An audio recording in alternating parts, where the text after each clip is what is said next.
Today we will discuss 3D geometric primitives.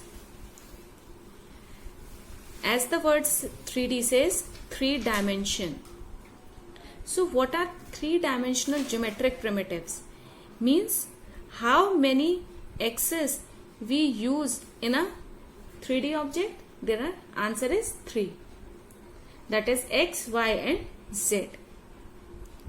So for understanding 3D geometric primitive, you should know what is 2D geometric.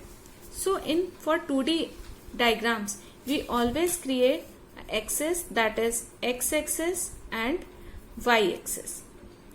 But for 3D, we always require 3 axes, X, Y and Z, that is width, height and depth respectively.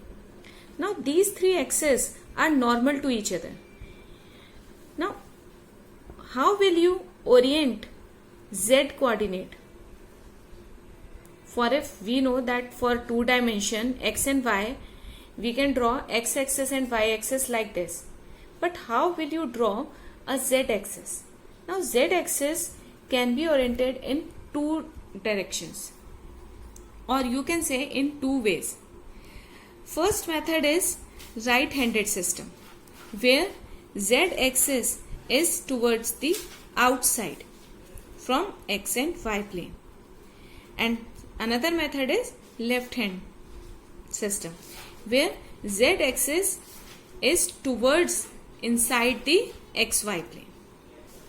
Although it is not inside XY plane, it is somewhere in the other direction, in the opposite direction, in the 3D.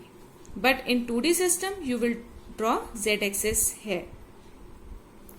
Now suppose if we want to represent any point, any set of values on a 3D plane, then how we will represent it?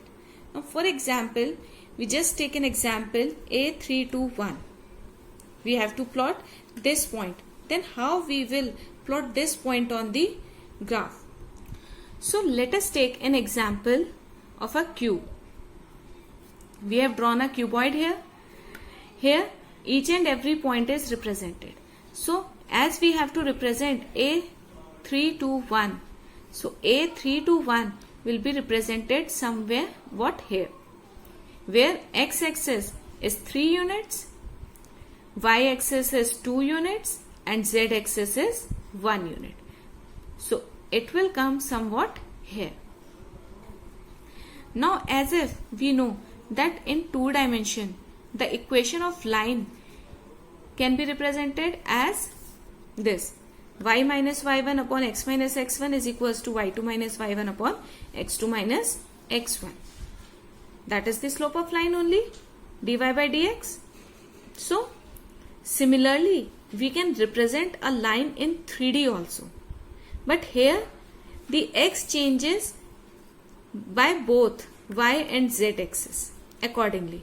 So our equation will be represented as y minus y1 upon x minus x1 equal to y2 minus y1 upon x2 minus x1, and similarly for z, z minus z1 over x minus x1 and z2 minus z1 upon x2 minus x1.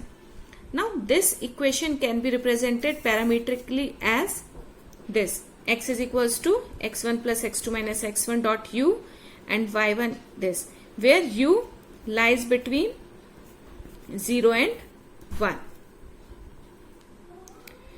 So I hope you got the point that how will you represent your diagram or a line in a 3 dimension. So that's it. Thank you.